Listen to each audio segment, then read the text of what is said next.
Yes. Cool. Hello, everybody, and welcome to meeting number 2 of the Move the Bytes working group. I'm excited to get started today. We've got a fair amount of stuff to cover. I'm going to start by sharing screen, and we can jump right into it. Hopefully, I've done this properly. Do you see a slide deck? Someone give me a thumbs up. Perfect. Cool. All right. Welcome. Quick agenda for this call today. I'm going to give you a 5-minute progress report on what the group has been up to and what's been going on. And then I'm going to dive into a metrics report. We have done another round of metrics collection and want to report out on that. And then we were originally scheduled to have a talk from Dig about meme sync. And our team internally actually shifted, and we have another different protocol that Rudiger is going to present called Kraken Sync. And you'll be hearing more from Rudiger on that. So Rudiger will talk for 10 to 12 minutes on that, and then we'll just have an open discussion from there. And so ideally, that's a chance for everybody to sort of weigh in and help shape the future of this working group. So diving right into it. Lots of questions. If you have questions or anything, the meeting notes are linked. I'll link them again. Actually, if someone else, Casey, can I ask you to link the meeting notes in the chat? And feel free to drop them into the chat as they're going, or into the meeting notes as they're going. That should be a free-form document that you should feel welcome to add to. Anyways, progress report, where are we at?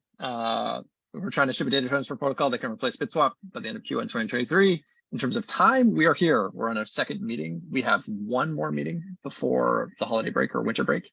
And so just wanted to signpost that that's where we're at in terms of time. We have Juan will be speaking at the next meeting on December 14th. And then it'll be break time, where everybody's obviously just going to only go and work on data transfer protocols for a bunch of time quietly. From there, our first meeting back will be January 4th. All of this is reflected in the Luma, but there has been some confusion with meeting timing, and so I'm hoping to do a little better on that. A couple of notable bits have come up in the Move the Bytes working group Slack. I'm going to try and call out some of them that I found interesting and good reads.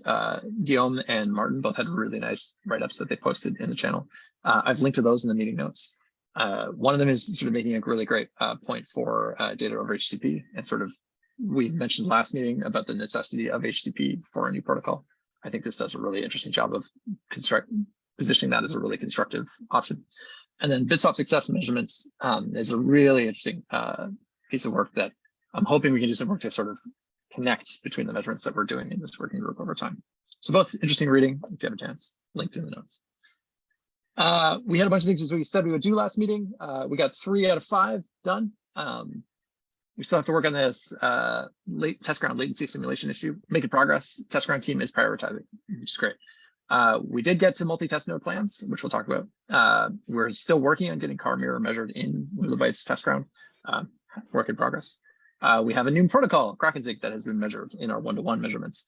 And then we also have documentation on how to contribute a test plan, which I think is a pretty crucial thing given how many moving pieces are involved in setting up test ground. And so from that, we already know we have a few things that we want to get done in time for next meeting. We want to get telemirror in, that's a carryover. We want to do multi-node hotspotting requests. I'll talk more about that in a bit. I have a request to 2 teams. We want to establish a plan for CID request frequency. This has come up a little bit, but I think this is actually going to be emerging as a really important thing to know more about, which is namely how often are CIDs requested on the network. This is going to be an interesting thing to ideally we just come up with some sort of plan for measuring this. From what I saw from chat, it sounds like Gus has a branch somewhere that might cover this. It'd be awesome to talk to the Probe Lab team.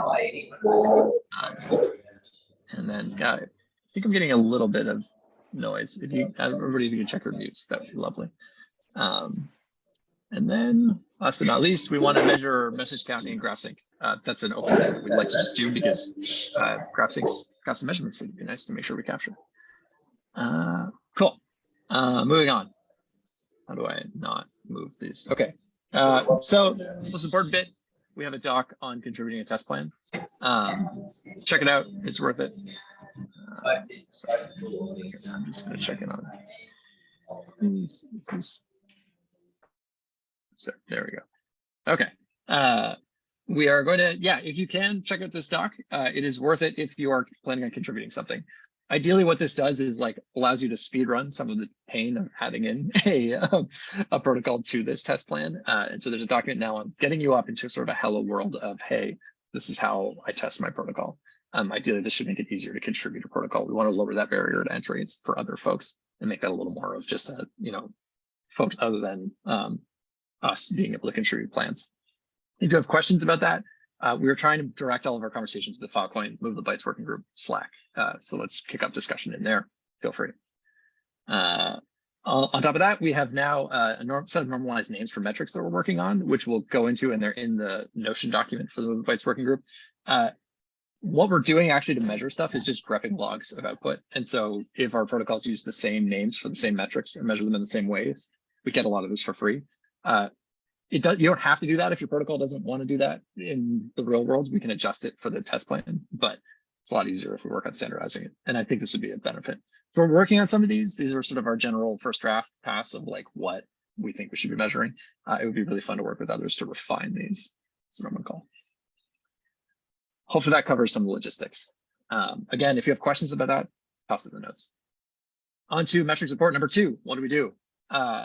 We got to multi-node testing. Pardon me while I make a note of it. We got to the point where we have a test plan that runs real Kubo with any ratio of requesters to providers. This week we focused on, or in the last 2 weeks, we focused on a single requester against 1, 3, 5, and 10 providers for 5 megabyte DAG with 2 blocks. There's a full report in the Notion, but I'm going to walk through some of the high level stuff. Generally, one of those sort of a single example of 1 requester and 10 providers looks something like this, which you start to get kind of hard to parse. But if you sort of imagine this top row is what the requester is doing, and the bottom row is the aggregate of what the providers are doing. And so you have the provider received message, provider sent messages. It's really important to note that in here, we're only testing bitswap, and the bitswap will group together messages. So this received message will include multiples of the wants cancels side of things. And so it's important to understand that like this number is often higher than, the sent message will contain multiples of these. These are crossed out because a requester should never issue a have, and a requester should never issue a don't have, and the opposite. Hopefully that all makes sense. But if we actually look at the behavior that we've observed from this with n number of providers, we're seeing this pattern where, yeah, I don't know if you can read the text here, but like the total number of messages sent is the blue for across the entire simulation. And then the requester sent is the gray line just beneath that is scaling with the number of providers, where we're now seeing this situation where you have, in 10 nodes, a 10 node simulation, we're getting 74 messages. A similar story for the requester bytes sent, where we're getting this linear scaling of the number of bytes sent per messages from the requester to providers as there are more providers listed. And so that leads us to a couple of takeaways. In an isolated single requester environment, we're getting an overhead of roughly 450 bytes per provider in the current setup. The overhead scales linearly with the number of providers we have and we're connected with, and the message size scales slightly below linearly. And so for the same result, between 1 provider and 10 providers, we get 5.8 times more messages and 6.8 times more data sent. Some of this is kind of understandable. You're coordinating with multiple peers. You should be getting more data. The thing that I think we're really concerned with is sort of the slope of that curve, and ideally having it not be linear. That would be cool too. The thing that is really neat about this is across all the simulations, they all came back with the same amount of time to fetch, which I think is a very interesting call out, and that folks worked really hard to make that true and the number.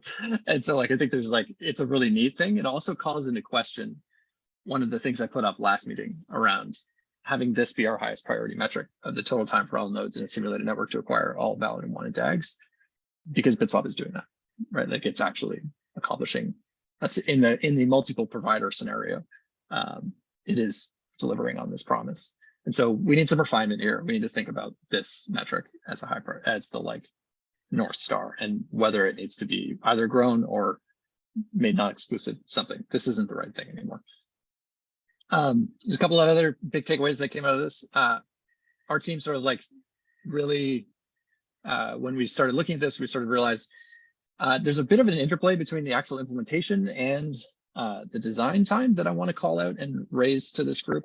I think we need to spend more time thinking about state management at the spec design phase. If we look at the BitSwap spec, it's sort of like really outlays how the network communicates, but we don't talk much at all about state management internally and how and what that looks like at the sort of like byte level. And the implementations really need to contend with this, right? Like they have to deal with a ton of logistics of managing communication state. And I think that interplay is something that this group really needs to contend with. And my first recommendation for that is that spec authors should at least do a back of the napkin estimate of per peer state of what they should be sort of like looking at. And just prioritizing time allows you to spend resources in other places, which I think we should think more holistically about the efficiency of what we're doing. So next step from this, future measurements, we want to graduate more protocols to multi-node tests, obviously. We want to see, I'd like to see GraphSync and KrakenSync taken up. We want to test, there are a number of proposals that propose a request response solution. And I think in that scenario, in a multi-node, we should really be testing multiple requesters because that would create theoretically hotspots on providers. And so we want to make sure that we're not just designing protocols that shift the burden back to providers that in a way that like just sort of inverts this relationship.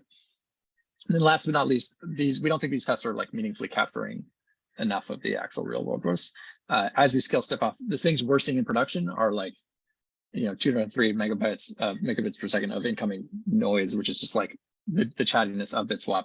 And then when we're talking to about roughly 1,000 peers and 50 connected to BitSwap, our current tests don't do anything to capture that at all. Okay, I'll blast this last bit. We've added KrakenSync to our one-to-one measurements. So we have one new implementation on the board now, which is KrakenSync operating over Quick. This is not libp2p. This is just raw Quick. And we've clocked in a new protocol. It's landing somewhere between GraphSync and BitSwap in terms of its overall speed, or its time to deliver when compared to TCP. Which is, I think, the thing to really emphasize here is we're actually measuring it, right? Like this group has shipped a new protocol and it is immediately measurable and comparable to GraphSync, BitSwap, Quick, just regular TCP connections. And I think this is the way we should be operating. And ideally, you'll see more updates in the future. Maybe KrakenSync gets a little quicker, but the most important thing is we have a positioning in vector space that lets us reason about this stuff. We also have a set of messages collected from KrakenSync, which is roughly on the order of the same as BitSwap, where we had one send and then 40 blocks response, but it's able to do it slightly faster. I think that covers it. Thank you for letting me rifle through a really fast update. The PDF of this deck is linked in the notes if you need it. And from here, I will pass over to Rudiger for a talk about KrakenSync. Rudiger, you ready to take it away? Unmute myself. Yes, sure. Okay, so KrakenSync. Are you going to share a screen? Oh yeah, perfect. I'll let you set that up. I think that I should do that, right? I mean, that will be helpful.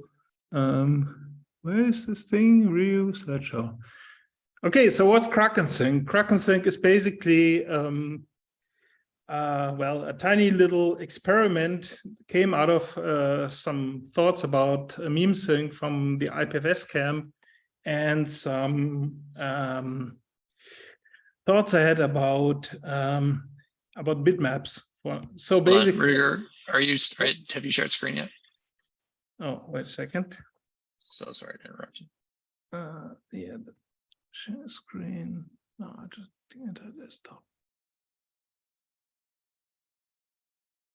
Allow Zoom to share your screen. Oh, come on. Just a second. General.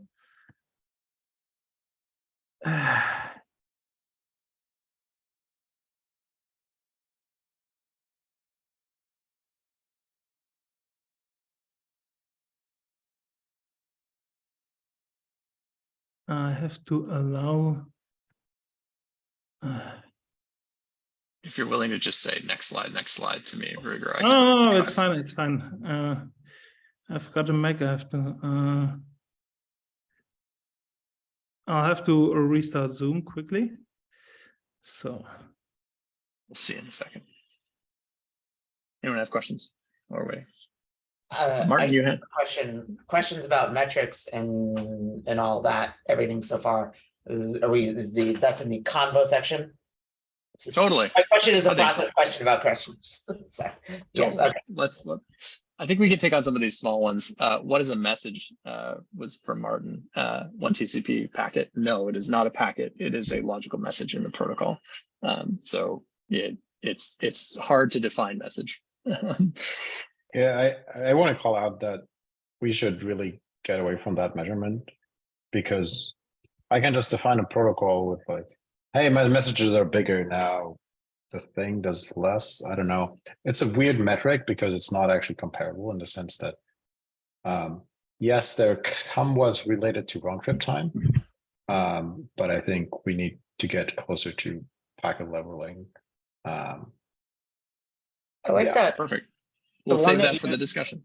It's interesting. I think it's an interesting note, but I don't think it's something that would. All right. Well, I will put a pin in that, and then Rudiger, you're now sharing screen. Finally, now I'm ready, I guess. Okay. So what's Kraken Sync? Yeah, so it basically builds on the idea of meme sync, which is basically just do something very, very simple. But then it mixes in kind of some ideas from Hypercore. So the goal is not to have a one-to-one, node-to-node sync, but to have sync from multiple peers. And Hypercore is a protocol which I'll take for as an inspiration. Basically, it is a very, very well-designed protocol that basically is just a single write append-only log of blobs, where a blob is just a byte array, basically. And the nice thing about Hypercore is, since it is single writer and it is just a log, you can identify every single blob by an offset. And so what you can do is then you have kind of a common language between hypercores. When they want to talk about what they have and what they want, they can just use offsets in that sequence of blobs, which means if you have multiple offsets, obviously you can make a bitmap, a bit field out of that. And that is way more efficient than having individual hashes per blob, basically. So in addition to this being more efficient, because you have one bit at a certain position instead of a hash, you also have the nice property that for typical usage patterns, these runs will compress well. So it's a very well designed protocol. Internally, it is using a Merkle tree, but you won't see any of these hashes of this internal Merkle tree in the protocol. But one thing to note, it is not a DAG, it is a tree. Basically, there's no deduplication. You can add multiple times the same package and it will be the same data. So, and this is basically how it works. Let's say you have a log and you have a few parts of the log. Then you can define a bit field which tells you which part of the log you have. Then you can send that to somebody else, and then he knows exactly what you have and can request, or you can request from multiple peers and then figure out who has what and optimize your retrieval. It's very nice. So the idea of Kraken Sync now is, can we maybe use bit fields despite the fact that we do have DAGs and not trees? So the idea is you define some kind of deterministic traversal for a DAG. And from then on, you kind of have a common language between the requester and the responder to talk about blocks in terms of offsets. So you can then say, give me the block which comes at offset X in this traversal, basically.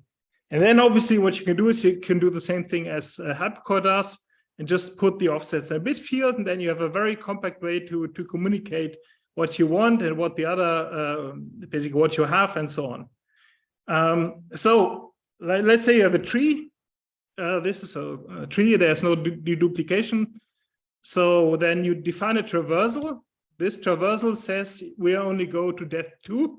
So these things below are basically being ignored. And this is a depth first traversal. So you have 1, 2, 3, go in deep, and then you go up again and so on.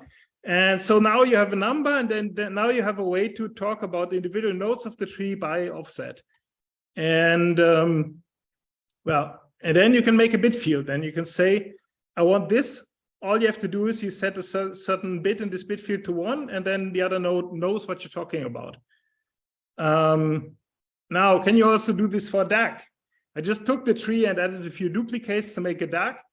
Well, of course you can do it. The only difference is that the nodes which are duplicates, you just don't count, basically. But you still have a deterministic order, so you can still make a bit field. And once you have determined, both sides have agreed on the traversal order, you can then talk about bitmaps instead of bit fields instead of talking about individual hashes. And so there's one thing that you have to be aware of. Obviously, this whole thing fails as soon as you have a place where you don't know how many leaves there are here. Node number 6. Let's say you don't have node number 6. That means you don't know how many leaves he has. And despite the fact that you have the node to the right, you don't know which offset it would have. So you cannot talk about it, basically. So if you do this, you basically have to abort as soon as you have a node where which would mess up your order, basically. If you don't have this one, it doesn't matter. You can basically just continue. But if you don't have this one, which would influence the order of the nodes after it, you have to stop. But this just means that that maybe a breadth first traversal is an advantage, or maybe that you should make sure to get the branch nodes first and so on. But basically there are ways around this, but this is something to be aware of. Okay, so one thing I just want to reiterate how great bit fields are. If you have, let's say you have a bunch of hashes and you make a Bloom filter out of them, you will get a bit field. But it will be a very random bit field. It will be a bit field like this, where you just have bits all over the place. And if you wanted to compress the upper one, the compression would be not very great. I mean, you get some compression because you have these large gaps there, but the bits are all over the place. So the compression is basically as if you would just compress a sequence of integers. Whereas the bit field below, this would be, let's say you have Wikipedia and you've browsed a few pages of Wikipedia, but not all of them, then you would always get these continuous runs. Imagine this is a GIF, and you've watched this GIF. That means that you have all these continuous blocks. And so two bits in this bit field mean that this is data which is a little bit related because they're basically close to each other. It could be the 2 blocks of one file, or it could be two images on the same Wikipedia page. Basically, they are more related than here, because here every bit could be to any block. There's you completely mix things by hashing, basically. So this below will compress way better than a Bloom filter would. And now the traversal rules. This is where it gets a little bit opinionated. So you have to make sure that this is cheap for the server, basically.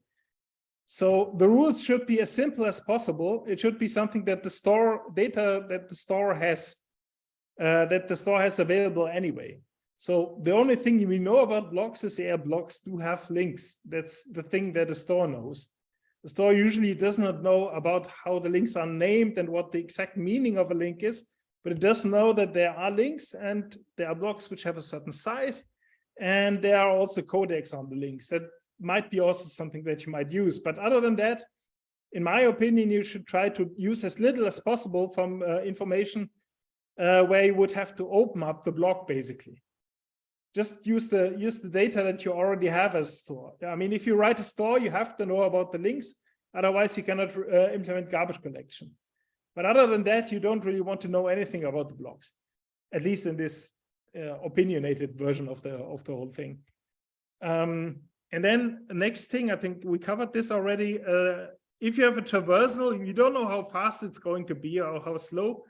So traversal should have as little state as possible. It should also not lock the database or anything. It should just be something that runs in the background with a little bit of state and not much, and basically yeah, it should not be huge, otherwise you will get into problems.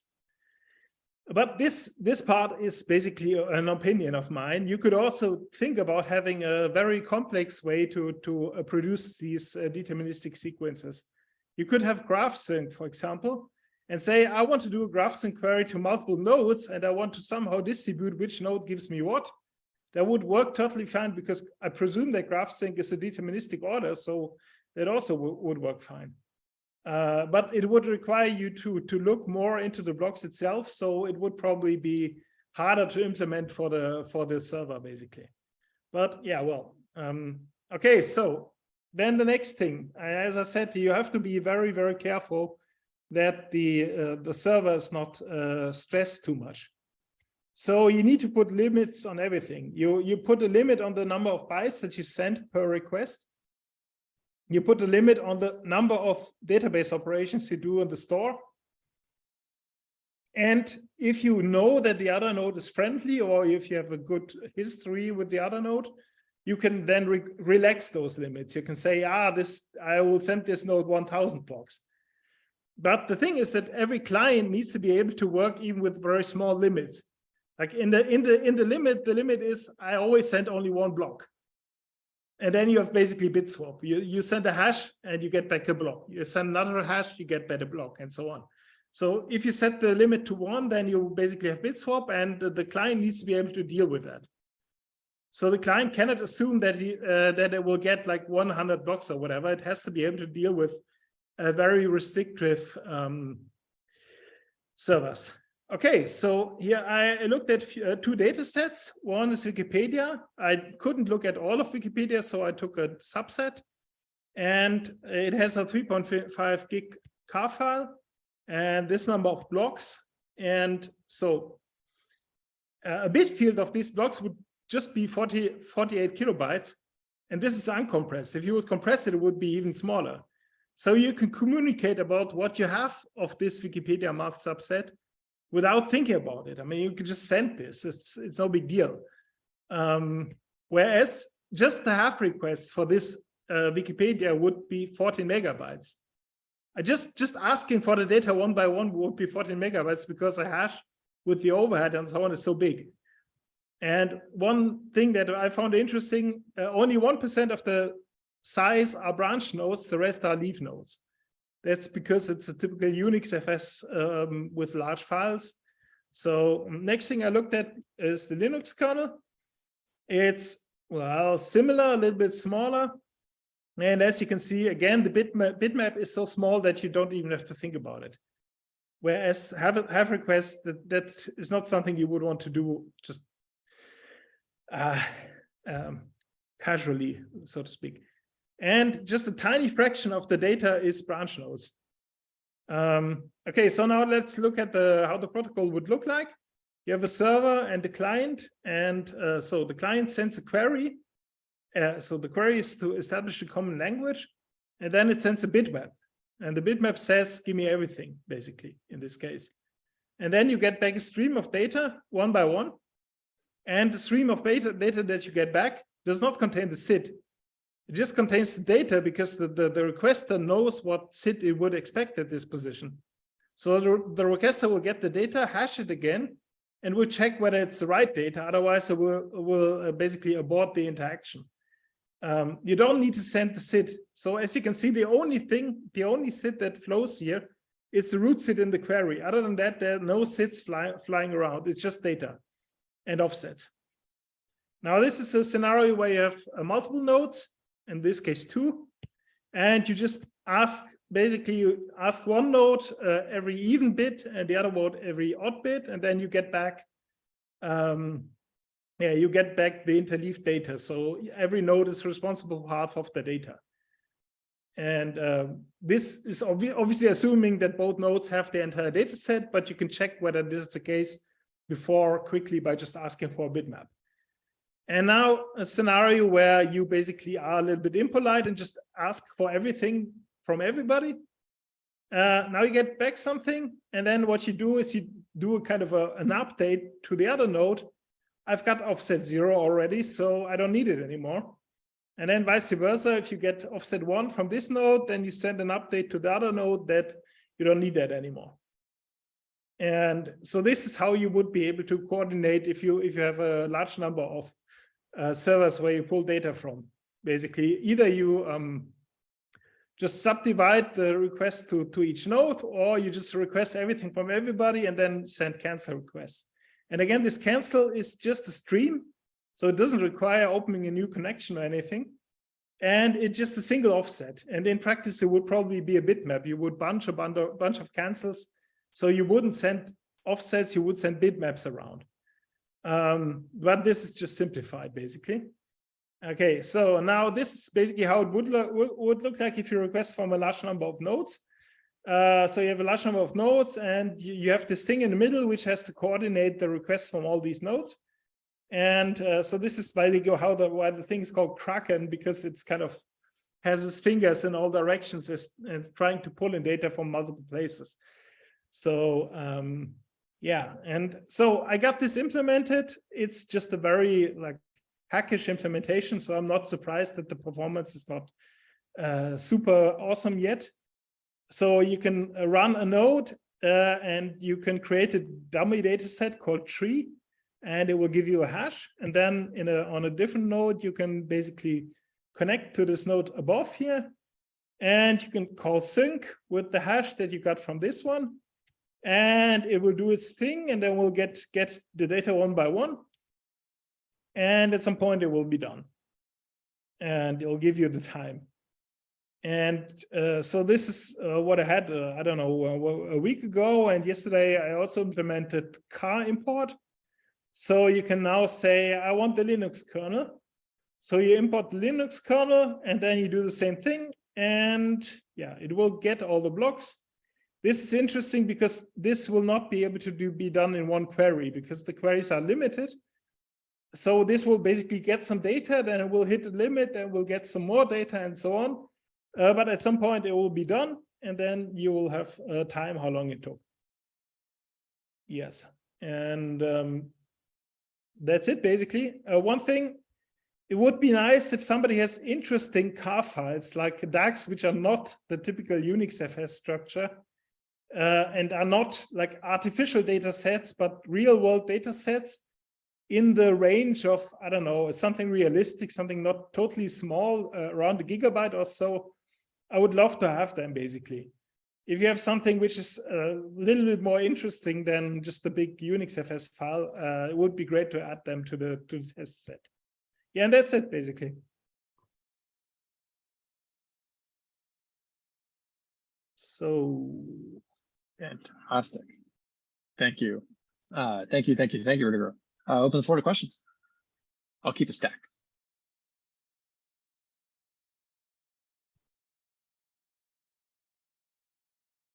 Everybody taking it in. Traversal.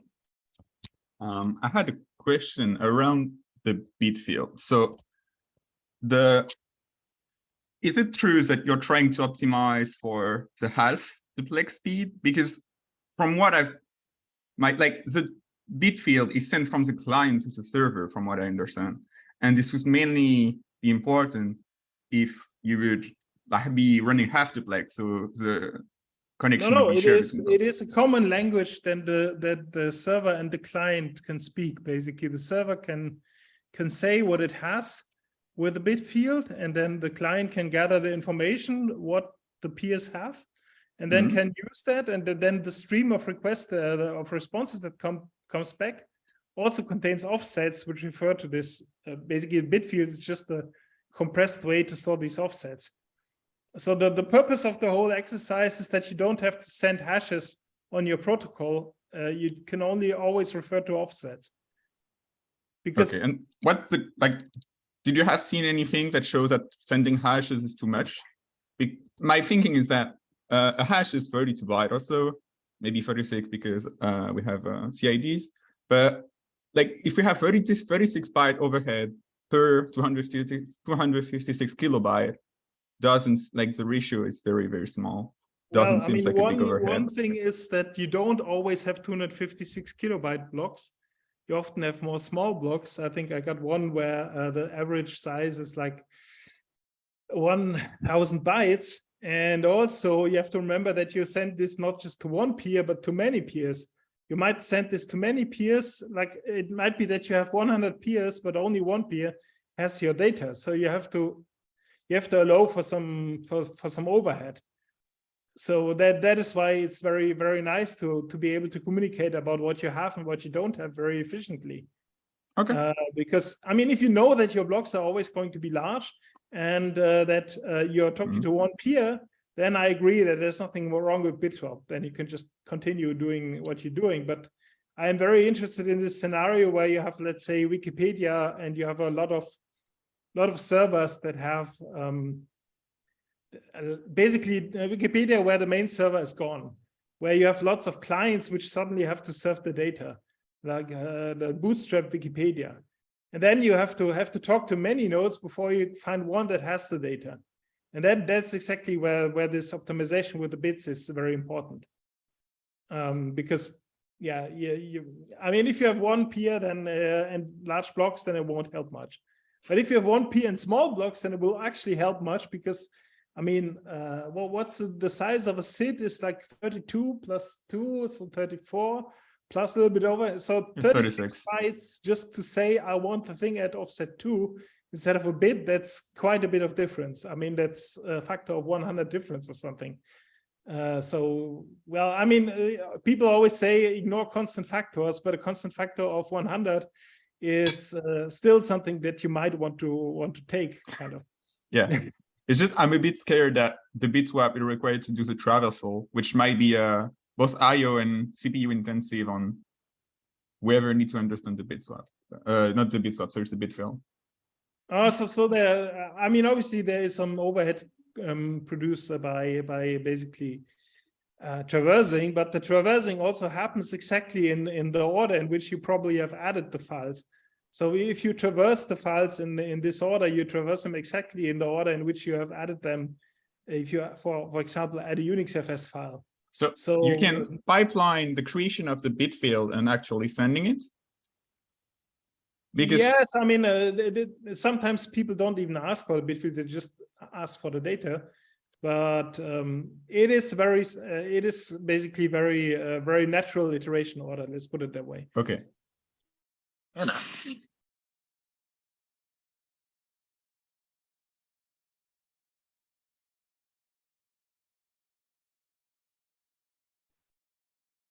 I'm gonna assume that since no one else has their hand raised, I can ask a question. Sorry, yeah, I called on you next. Yeah, go ahead. Oh, sorry, I don't. Okay, never mind. Yeah, so I have one question about metrics, and then a couple thoughts for the Kraken sake. For metrics, we're doing. First of all, there's one thing that was confusing because it said I think we're doing a 10 megabyte file that's 5 2 megabyte chunks. Is that right? And is that file like? Does it? We say 2 megabyte chunks. Is it a Unix FS file with like a header chunk too, or a header block, or like how is that? What is that set up like? Yeah, I think we need to look at. I need to go back and look at it.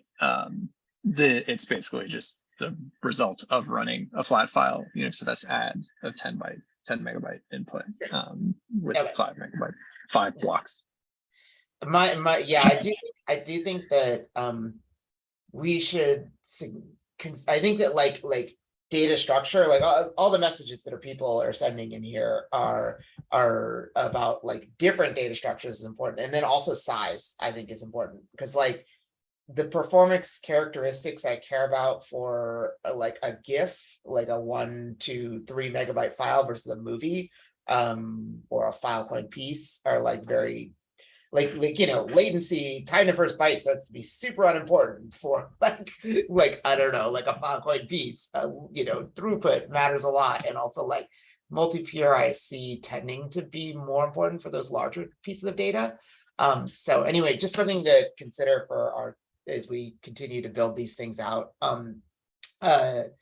And then the other so then my comment thoughts for the Bitfield folks, I mean for the Kraken thing, not Bitfield folks, the Kraken thing. One thing to just look into that I've encountered with, I don't know exactly what this would look like, but with the whole question about ordering and like, oh, well, what if we're missing nodes? Maybe breadth source will be easier. Something that I've started to think about is like thinking about like you might consider like a hierarchical bit field, right? Like that essentially is like, I want, you know, the first five, you know, the first thing is like, I want to go down these paths, and then I want to go down these paths, and then I want to go down these paths. And they're all bit fields, and you add a little extra, but you totally can avoid that. You can avoid that whole problem around like missing nodes. And then on top of that, you can also like give people way more freedom to order how they like, the traversal how they like. So just something that I've come up with, like this. The more I worked with GraphSync, the more this felt like a blocker is like trying to do truly deterministic traversal. And I ended up building a tree structure for some of the validation stuff that was helpful. Just an idea. And then the other thing is the other thing that I think you mentioned of like traversal is cheap, which is speaking to, in my opinion, like there's a key optimization that isn't around the transfer protocol itself, but around storing metadata on disk that allows us to avoid,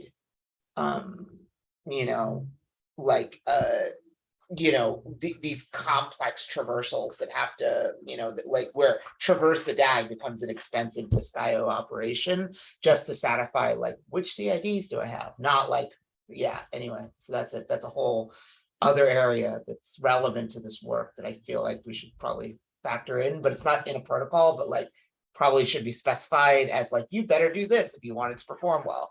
Yeah, that is totally true. Yeah. Yeah, I think it's interesting to see what's assumed by it. Dig, you have a hand up. I do. Yeah, following on what you said, Hannah, last, I think is really important, and is rearing its head again and again, is the challenge of having traversals that are mixing boundaries, more specifically mixing the boundaries of internal block structure traversal and external block traversal.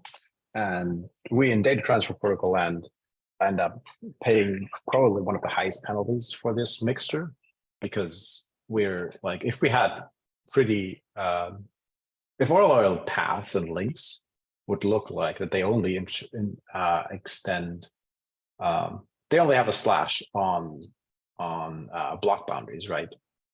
For a simplified version. Life would be very much easier, because you can reason about this much more straightforward. When you now have paths, even in Unix FS land, you don't need to go full IPLD. You just go into the paths that you use to traverse in Unix FS today, and you encounter our favorite data structure, the hand. Now, the links that you're looking at, the path that you're looking at, is not mapped to the actual block structure anymore. And this is really, really painful. You need weird translation layers that become very complicated, and a large portion of things in IPLD that have been developed are trying to like, how can we abstract over that?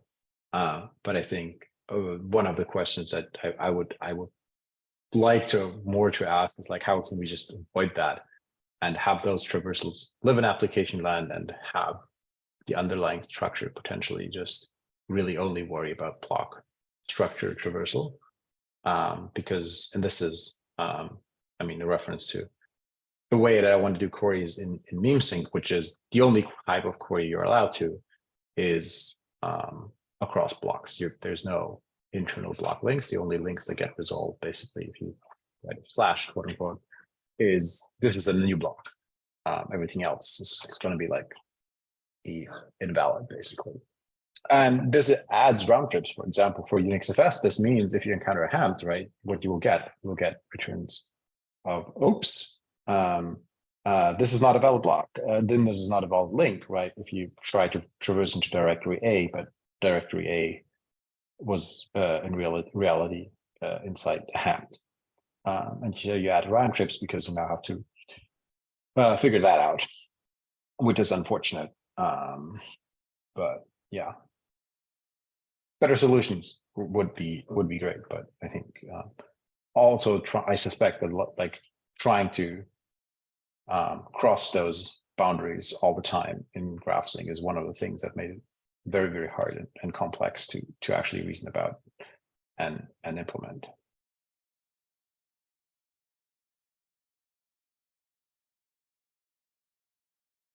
And do you want to pick on that, or should we open up to others who haven't had a chance to ask? You're muted. If other folks have things they want to ask first, Yeah. I mean, like, that's a discussion we can talk for 20 more minutes about. Totally. Totally Yeah. down to, right. That's interesting. Yeah, though, and like I think that would be a perfect example of like, let's try and push that discussion into the Slack channel and like see if we can't hash some of it out. All puns intended. Others who haven't had a chance to speak up, anything jumping out at you?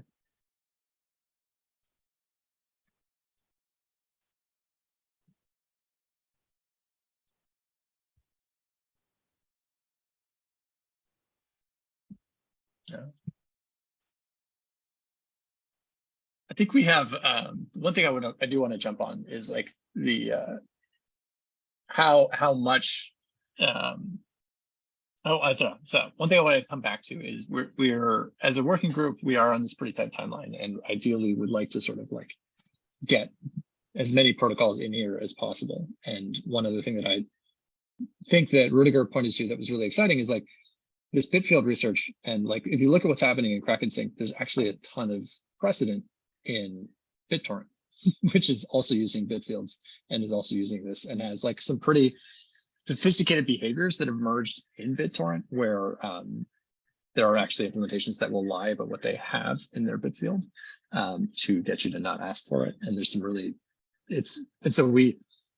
I do want us to keep looking at other things. I asked her to talk about hypercore more because I think that bringing some of these outside influences into our design discussions really help not only references prior art, but these are things we can measure. And these are projects with histories that we can draw upon and ask like, hey, but with the one thing that we haven't really talked about a little much is like the current state that we're in and what problems our protocol are trying to solve, right? Like we have a sort of set of school of thought around request response because we have a lot of SIDs that are being provided by a single provider. And then on the other side, we have this like place where we want to be, where we have many more providers for any given DAG. And like, I think it's an open question for the group to say like, hey, like what are the design goals of, are we designing for the protocol that we want to exist in a world that isn't today, or are we designing for the protocol that solves the more immediate concerns of just speeding up transfer? I think it's something we should consider. One interesting thing about that, the way BitTorrent uses bitfield, I think BitTorrent cares a lot about is -1 scaling, that the more downloader you have, the faster your files download. And so one thing that is done by BitTorrent is that it looks at the bitfield of your partners and it counts how many partners has each block. And that gives you a list of the blocks for each block. It tells you which block are popular, so lots of people have it, and blocks that many people don't have. And most clients first try to download the blocks that are unpopular in order to recover balance. And that helps a lot with the tail latency of downloading files with lots of nodes, because then you don't have a case where like, it makes it far less likely than like 50 nodes will all connect to that one guy that have this one block, because all the nodes we have first try to have this block. So that's an interesting thing, which is more, in this case, it's like optimized to download from many people, not just one server. I completely agree. I like while I was reading through that outcropping of the tit for tat algorithm, Drupa and this prioritization of it, you get ranked as a better peer if you have a rarefied block, and the way that that helps BitTorrent stabilize data availability. And we contrast that with our recent numbers from ProLab team around the churn of CIDs. Like it really does feel like there are some more questions and there's more things to be learned from, like, is that baked into the data transport layer? Is that, and more importantly, how is that cascade from the like core design principles, as you said, this -1 scaling approach, all the way down through the stack, right? And so like, one of the things I think we want to kind of contend with is just like, scope creep from this is a real problem. So like, making sure that this project just solves like, can we do faster data transfer? I don't want to say like, oh, we should also try and solve data availability at the same time. If if we get it for free as a byproduct of designing a great protocol, awesome. But I don't, I want to be careful about our timetable to keeping this discrete, and maybe we can just keep learning and ship more things in 2023 that improve that data availability conversation. Or we can just trust the PowerPoint, we'll save it all, it'd be no big deal. One of the two. And I mean, isn't table stakes that like you can drop bit swap from a node? Not really, but like, like this could do everything the bit swap does, but slightly better. Like, like on average, more faster speed, no matter how you do it. Because like I'm trying to think like, okay, well, so like if I were to say like, what would it take to, like, let's just say, what would it take to make graph sync replace bit swap, right? Like just as a hypothetical, well, you'd have to take all the content routing stuff from bit swap and like keep it and move it somewhere, and then you'd have to like swap over to graph sync for the actual like data transfer, and then move a whole bunch of blocks at once, and then you'd have to factor that in. Anyway, it's just like a bunch of questions that like I'm like that actually sounds like in and of itself like quite a hard project. And where graph sync is a protocol, I mean, despite the complexity around the selectors, like it is a point-to-point protocol. It's like it's not request response only because of terrible protocol, protocol design, but like it is behaving like request response. So yeah, it could be converted if one were to stop, were to say this was a terrible original message format, but so there's some interesting, it's just an interesting question. Like, how would you, what's the best way to do this? So, yeah. I think that's not just an interesting question, but like is worth writing down as maybe someone can investigate this. Like just as a hypothetical, what would it take to just use GraphSync? Because right now, GraphSync's in the lead, right? Like, and so like, I think it would be interesting to see what's there. There's one big problem. There is the current IPFS API is really centered around individual blocks. And so that means that it almost forces you to have something like BitSwap in the background. So in IPFS embed, we have a high-level API, which is just called sync. You give it a hash and we'll make sure that the DAC that is hanging from that hash is there. And this is a much more high-level protocol, and it is much more easy to put something different than BitSwap behind that high-level API. But if your API is, give me that one block, give me that other one block, give me that third one block, then there's only so much you can do behind this API, We have, I think, a consensus in the Kubo team that we want to change that. It's pretty bad. We don't really want selectors the full thing because it's a bit too much, we think, and might be a bit complex. But like we don't think we need an almost Turing complete programming language to download files. But there's like only 3 features I really want, so we probably will switch to that in the future at some point. Why use an almost Turing complete language when you could just have a VM and have a Turing complete language? Because that will totally and just execute remote code. What could go wrong? Yeah, sandboxing always works, right? Dropper, what are the 3 features you're looking for? Go through a map, go through a list. So basically go through one node of a Unix FS file. Give me everything under that block recursively, and give me everything under that block recursively, but only up to X level, to like 2 level. And I feel that's really on everything we need to download files. So that's basically what I had for memesync, right? I think. I don't know. Query language. I've seen multiple people invent the same thing multiple times, so I think it's quite canonical at this point. There's probably common. Someone should write a spec for it. Can we rewind 2 seconds? So we've heard the word memesync a few times, and that was originally going to be the presentation today. Is that still a project in development? Like, I would I mean, I've heard of I've seen a slide of an idea, and I've seen a message format. That is still in development? It's got delayed this week. Well, there's like 3 slides in my presentation if you go back. But, okay, sorry. It didn't even have the word at the time. Yeah. Anyway, so yeah, it's still a project. It's not where I wanted to be at for a presentation, but pretty good Krakensky was, and so it was like makes much more sense for him to present this first. But yeah, I hope I'm working on an implementation and like a description of it, and it'll happen in the next weeks.